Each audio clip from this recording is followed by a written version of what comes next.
Remarks of the President at graduation ceremonies of the American University from the John M. Reeves Athletic Center on campus of American University in Washington, D.C., June 10, 1963.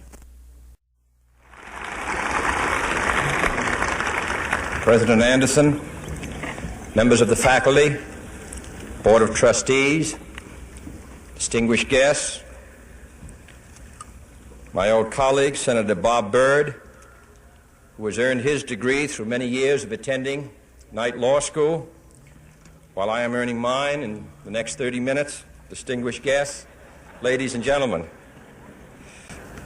It is with great pride that I participate in this ceremony of the American University, sponsored by the Methodist Church, founded by Bishop John Fletcher Hurst, and first opened by President Woodrow Wilson in 1914. This is a young and growing university, but it has already fulfilled Bishop Hurst's enlightened hope for the study of history and public affairs in a city devoted to the making of history and to the conduct of the public's business. By sponsoring this institution of higher learning for all who wish to learn, whatever their color or their creed, the Methodists of this area and the nation deserve the nation's thanks. And I commend all those who are today graduating. Professor Woodrow Wilson once said that every man sent out from a university should be a man of his nation as well as a man of his time. And I'm confident that the men and women who carry the honor of graduating from this institution will continue to give from their lives, from their talents, a high measure of public service and public support. There are few earthly things more beautiful than a university, wrote John Masefield in his tribute to English universities, and his words are equally true today. He did not refer to towers or to campuses. He admired the splendid beauty of a university because it was, he said, a place where those who hate ignorance may strive to know, where those who perceive truth may strive to make others see. I have therefore chosen this time and place to discuss a topic on which ignorance too often abounds and the truth too rarely perceived, and that is the most important topic on earth: peace. What kind of a peace do I mean, and what kind of a peace do we seek?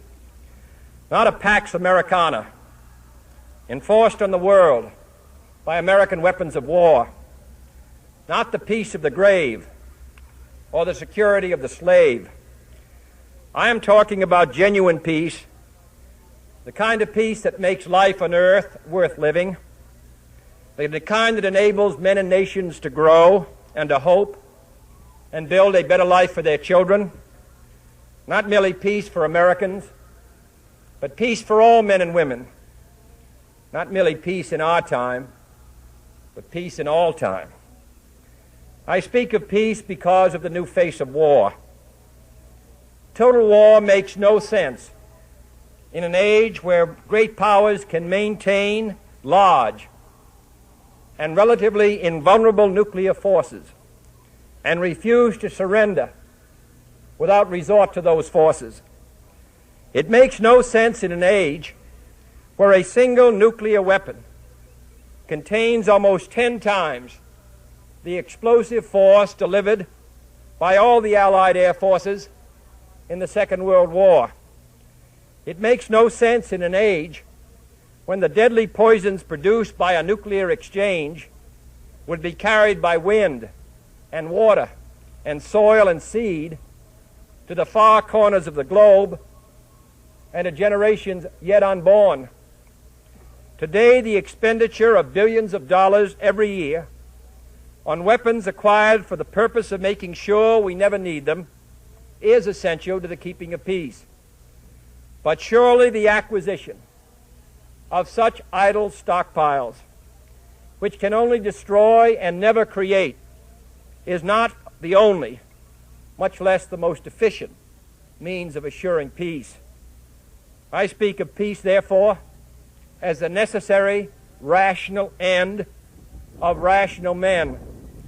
I realize the pursuit of peace is not as dramatic as the pursuit of war, and frequently the words of the pursuers fall on deaf ears, but we have no more urgent task. Some say that it is useless to speak of peace or world law or world disarmament, and that it will be useless until the leaders of the Soviet Union adopt a more enlightened attitude. I hope they do. I believe we can help them do it. But I also believe that we must re-examine our own attitudes as individuals and as a nation, for our attitude is as essential as theirs.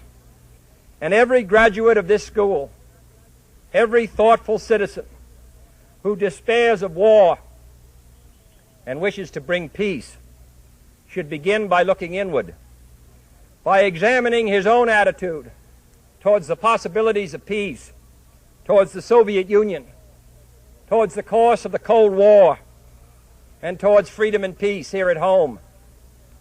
First, examine our attitude towards peace itself. Too many of us think it is impossible. Too many think it is unreal. But that is a dangerous, defeatist belief. It leads to the conclusion that war is inevitable, that mankind is doomed, that we are gripped by forces we cannot control. We need not accept that view. Our problems are man-made, therefore they can be solved by man, and man can be as big as he wants. No problem of human destiny is beyond human beings. Man's reason and spirit have often solved the seemingly unsolvable, and we believe they can do it again. I am not referring to the absolute, infinite concept of universal peace and goodwill, of which some fantasies and fanatics dream. I do not deny the value of hopes and dreams, but we merely invite discouragement and incredulity by making that our only and immediate goal. Let us focus instead on a more practical, more attainable peace, based not on a sudden revolution in human nature, but on a gradual evolution in human institutions, on a series of concrete actions and effective agreements which are in the interests of all concerned. There is no single simple key to this peace, no grand or magic formula to be adopted by one or two powers. Genuine peace must be the product of many nations, the sum of many acts. It must be dynamic, not static, changing to meet the challenge of each new generation. For peace is a process, a way of solving problems. With such a peace, there will still be quarrels and conflicting interests, as there are within families and nations.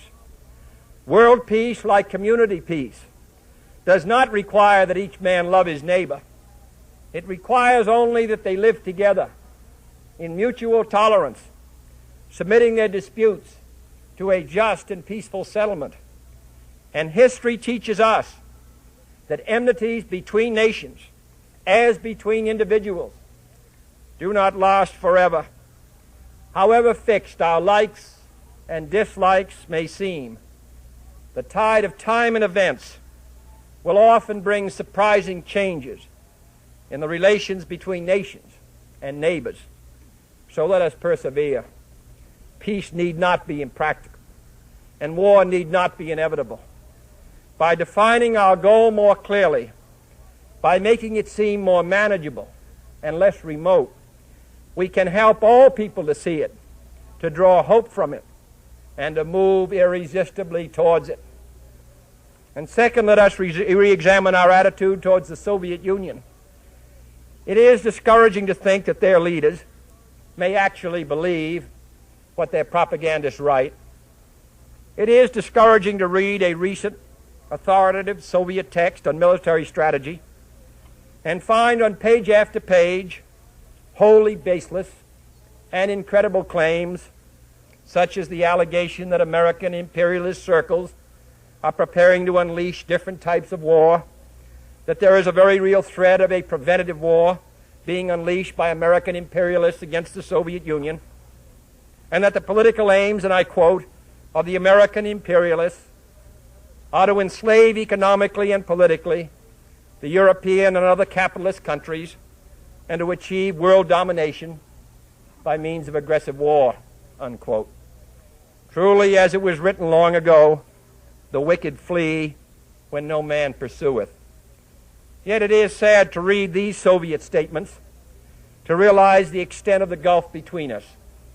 But it is also a warning to the American people not to fall into the same trap as the Soviets, not to see only a distorted and desperate view of the other side, not to see conflict as inevitable, accommodation as impossible, and communication as nothing more than an exchange of threats. No government or social system is so evil that its people must be considered as lacking in virtue. As Americans, we find communism profoundly repugnant as a negation of personal freedom and dignity. But we can still hail the Russian people for their many achievements in science and space, in economic and industrial growth, in culture, in acts of courage. Among the many traits the peoples of our two countries have in common, none is stronger than our mutual abhorrence of war. Almost unique among the major world powers, we have never been at war with each other, and no nation in the history of battle ever suffered more than the Soviet Union in the Second World War. At least 20 million lost their lives. Countless millions of homes and families were burned or sacked. A third of the nation's territory, including 2/3 of its industrial base, was turned into a wasteland, a loss equivalent to the destruction of this country east of Chicago. Today, should total war ever break out again, no matter how, our two countries will be the primary target. It is an ironic but accurate fact that the two strongest powers are the two in the most danger of devastation. All we have built, all we have worked for, would be destroyed in the first 24 hours. And even in the Cold War, which brings burdens and dangers to so many countries, including this nation's closest allies, our two countries bear the heaviest burdens. For we are both devoting massive sums of money to weapons that could be better devoted to combat ignorance, poverty, and disease. We are both caught up in a vicious and dangerous cycle, with suspicion on one side breeding suspicion on the other, and new weapons begetting counter-weapons. In short, both the United States and its allies, and the Soviet Union and its allies, have a mutually deep interest in a just and genuine peace and in holding the arms race. Agreements to this end are in the interests of the Soviet Union as well as ours, and even the most hostile nations can be relied upon to accept and keep those treaty obligations, and only those treaty obligations, which are in their own interest. So let us not be blind to our differences, but let us also direct attention to our common interests and the means by which those differences can be resolved. And if we cannot end now our differences, at least we can help make the world safe for diversity. For in the final analysis, our most basic common link is that we all inhabit this small planet. We all breathe the same air. We all cherish our children's futures, and we are all mortal. Third, let us re-examine our attitude towards the Cold War, remembering we're not engaged in a debate, seeking to pile up debating points. We are not here distributing blame or pointing the finger of judgment. We must deal with the world as it is, and not as it might have been had the history of the last 18 years been different. We must therefore persevere in the search for peace, in the hope that constructive changes within the communist bloc might bring within reach solutions which now seem beyond us. We must conduct our affairs in such a way that it becomes in the communist interest to agree on a genuine peace, and above all, while defending our own vital interests. Nuclear powers must avert those confrontations which bring an adversary to a choice of either a humiliating retreat or a nuclear war. To adopt that kind of course in the nuclear age would be evidence only of the bankruptcy of our policy or of a collective death wish for the world. To secure these ends, America's weapons are non-provocative, carefully controlled, designed to deter, and capable of selective use. Our military forces are committed to peace and disciplined in self-restraint. Our diplomats are instructed to avoid unnecessary irritants and purely rhetorical hostility, for we can seek a relaxation of tensions without relaxing our guard. And for our part, we do not need to use threats to prove we are resolute. We do not need to jam foreign broadcasts out of fear our faith will be eroded. We are unwilling to impose our system on any unwilling people, but we are willing and able to engage in peaceful competition with any people on earth. Meanwhile, we seek to strengthen the United Nations, to help solve its financial problems, to make it a more effective instrument for peace, to develop it into a genuine world security system, a system capable of resolving disputes on the basis of law, of ensuring the security of the large and the small, and of creating conditions under which arms can finally be abolished. At the same time, we seek to keep peace inside the non-communist world, where many nations, all of them our friends, are divided over issues which weaken Western unity, which invite communist intervention, or which threaten to erupt into war. Our efforts in West New Guinea, in the Congo, in the Middle East, and the Indian subcontinent have been persistent and patient, despite criticism from both sides. We have also tried to set an example for others by seeking to adjust small but significant differences with our own closest neighbors in Mexico and Canada. Speaking of other nations, I wish to make one point clear. We are bound to many nations by alliances. These alliances exist because our concern and theirs substantially overlap. Our commitment to defend Western Europe and West Berlin, for example, stands undiminished because of the identity of our vital interests. The United States will make no deal with the Soviet Union at the expense of other nations and other peoples, not merely because they are our partners, but also because their interests and ours converge. Our interests converge, however, not only in defending the frontiers of freedom, but in pursuing the paths of peace. It is our hope and the purpose of Allied policy to convince the Soviet Union that she too should let each nation choose its own future, so long as that choice does not interfere with the choices of others. The communist drive to impose their political and economic system on others is the primary cause of world tension today.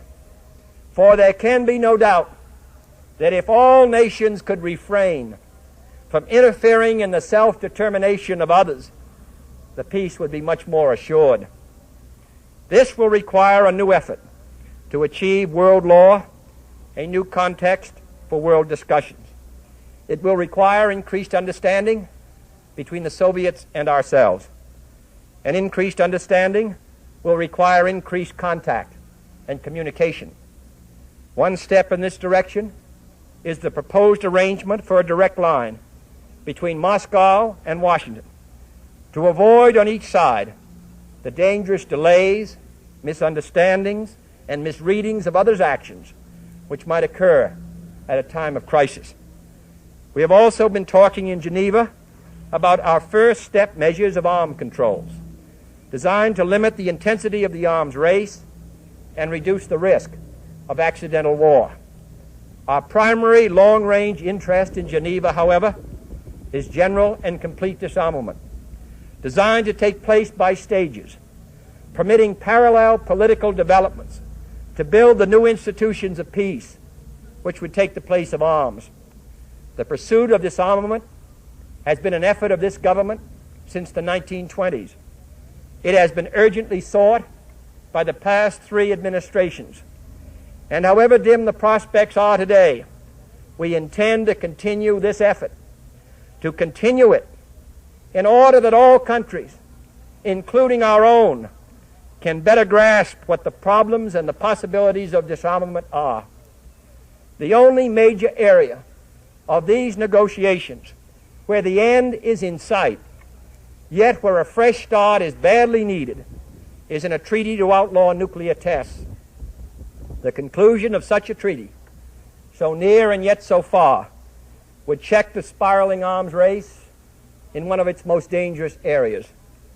It would place the nuclear powers in a position to deal more effectively with one of the greatest hazards which man faces in 1963, the further spread of nuclear arms. It would increase our security. It would decrease the prospects of war. Surely this goal is sufficiently important to require our steady pursuit, yielding neither to the temptation to give up the whole effort, nor the temptation to give up our insistence on vital and responsible safeguards. I'm taking this opportunity, therefore, to announce 2 important decisions in this regard. First, Chairman Khrushchev, Prime Minister Macmillan, and I have agreed that high-level discussions will shortly begin in Moscow, looking towards early agreement on a comprehensive test ban treaty. Our hope must be tempered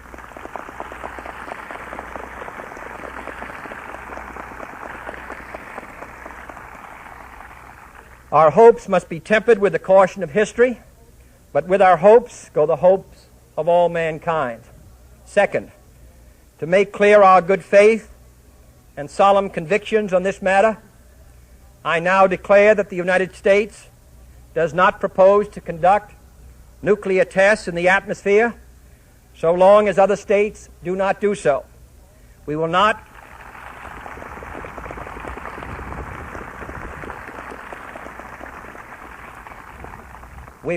be the first to resume.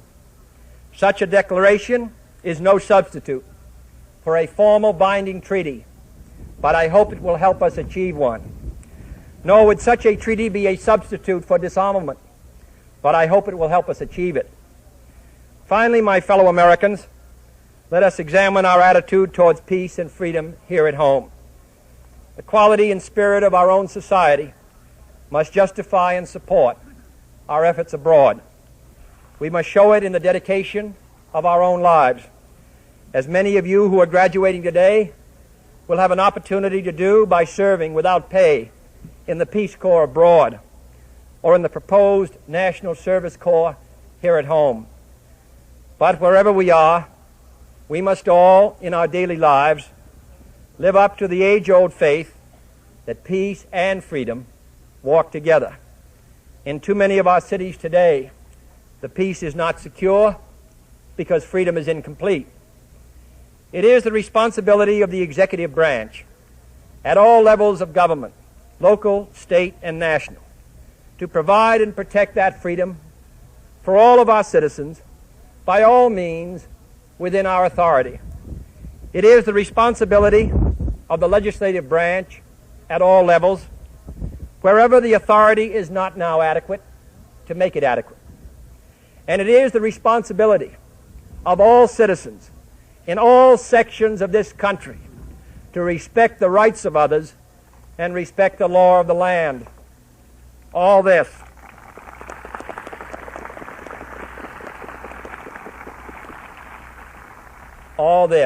is not unrelated to world peace.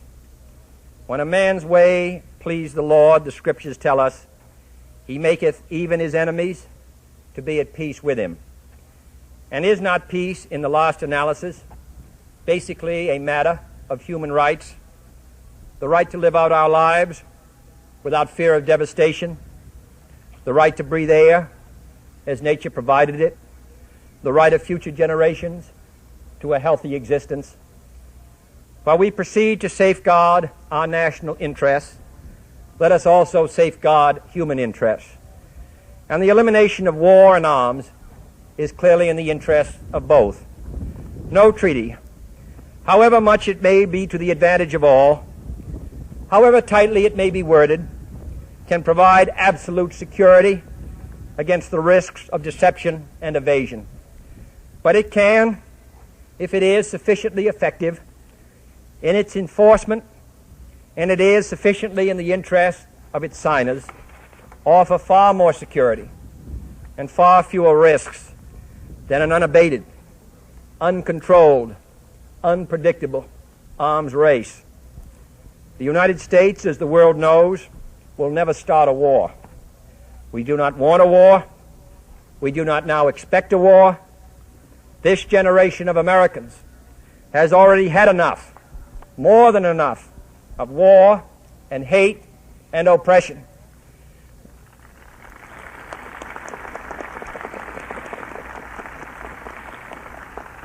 We shall be prepared if others wish it. We shall be alert to try to stop it. But we shall also do our part to build a world of peace where the weak are safe and the strong are just. We are not helpless before that task or hopeless of its success. Confident and unafraid, we must labor on, not towards a strategy of annihilation, but towards a strategy of peace.